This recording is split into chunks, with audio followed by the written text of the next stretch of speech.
multiplying polynomials. We can multiply two polynomials together. So in this lesson, I'll show you how it works. First, we're going to consider the case where we're multiplying two monomials. So remember that a monomial consists of just one term. So here's one monomial, here's another monomial. What we do is we just remove the parentheses altogether. So just remove the parentheses. And this is true only when you're multiplying two monomials. 4x, y to the third. And then what you do is you group all the constants next to each other. So we're going to go ahead and regroup this expression. So we're going to go ahead and put the 3 next to the 4. We're going to put the x next to the x. So you see an x squared here, there's another x there. We put them next to each other. And then what we have left is y to the 7 and y to the third. So when we multiply, we can multiply these two numbers. That brings it to 12. Now when you multiply two exponents, if you remembered from the beginning of the school year, we did this at the beginning of the school year. When you multiply two powers with the same base, the letter A is your base, you keep the base and then you add the exponent. We're going to apply that to this problem. So technically this becomes x to the third because we keep one of the x's and then we add the exponent. So 2 plus 1 is 3. Same thing for the letter y. Keep the y, add the exponent. And it makes sense because if you think about it, there are 3 x's here. There are 10 y's there. Okay.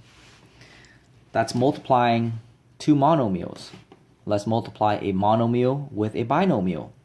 So to accomplish this, because the second polynomial is a binomial, we begin by distributing the monomial to each term inside the second polynomial. So here's what we get when we distribute. We get 2a squared b to the 7 times 3ab, and then minus, and then you repeat the same thing. So 2a squared b to the 7 times 6a squared a to the third. So now this is back to the first problem, the case that's very similar to the first problem. This is two monomials. So what you do is you move the numbers next to each other. So then 2 times 3, and then a squared times a, right? And then b to the 7 times b. So this becomes 6a to the third, b to the 8, because there are 8 b's here. Same thing, move the 2 and the 6 next to each other. A squared and a squared. And then b to the 7, and then b to the third. So 2 times 6 is 12. This becomes a to the 4th and b to the 10. So this is the best we can do because these are no longer like terms, so we can't really add or subtract them. So now what we had done is we just multiply a monomial by a binomial. Let's multiply binomial with a binomial. So let's do number 3.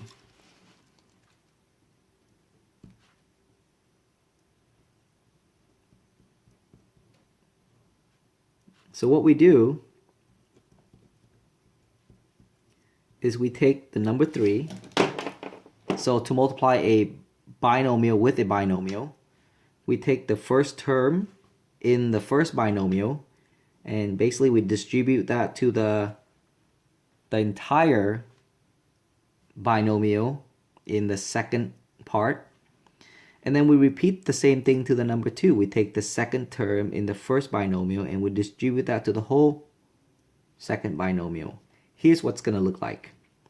So we have 3x times, so 3x times 7x squared minus 2, followed by a plus sign right here, plus.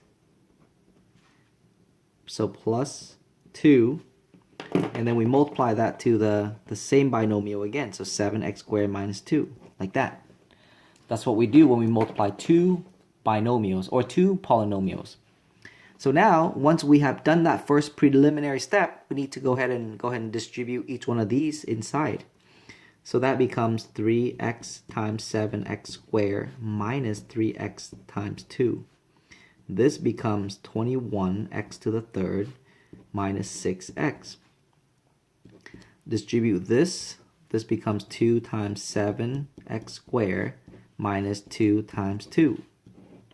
Okay. So this becomes 14x squared minus 4. And we can leave it like this, but we can also, to make it nice and neat, we rearrange it so that the degrees are in descending order.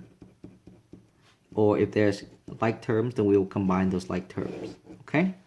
So that's number 3 for you.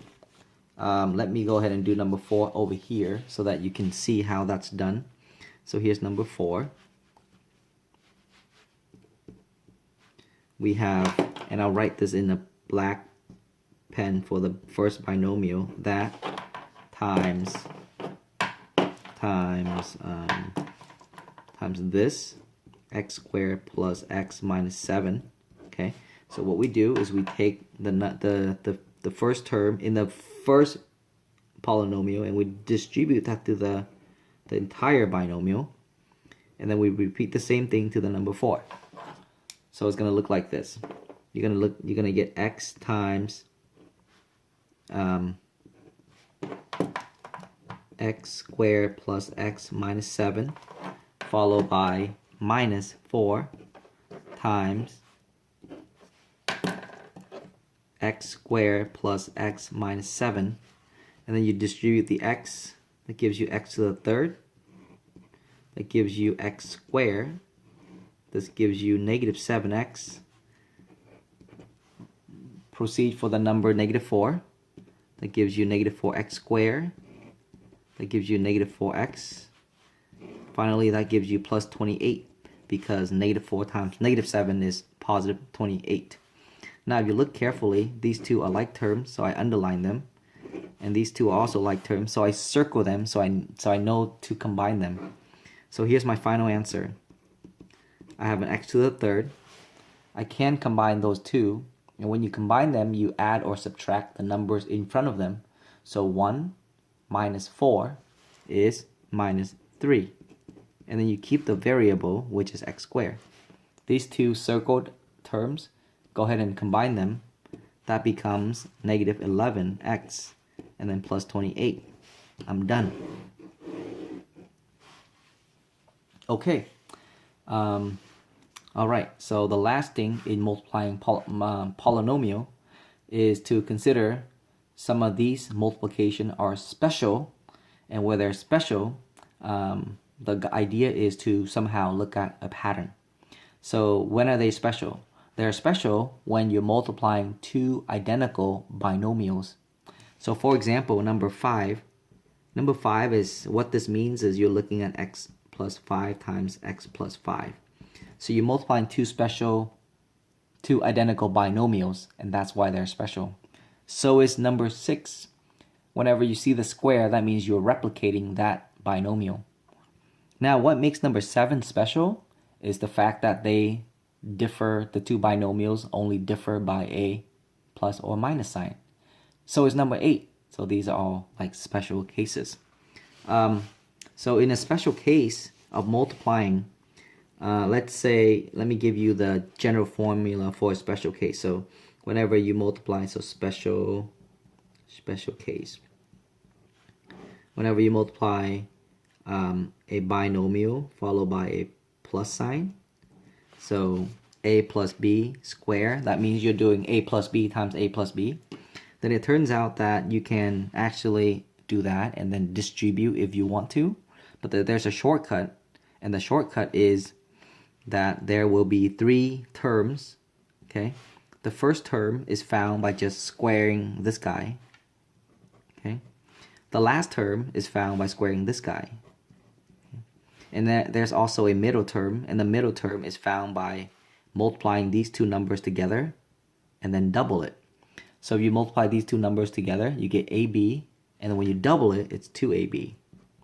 And that's the formula for a special case. Now, number 6 demonstrate a special case with a minus sign between A and B.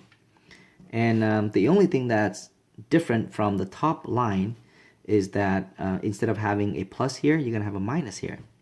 So you still have three terms. Okay? The first term is still going to be taking this number and square it.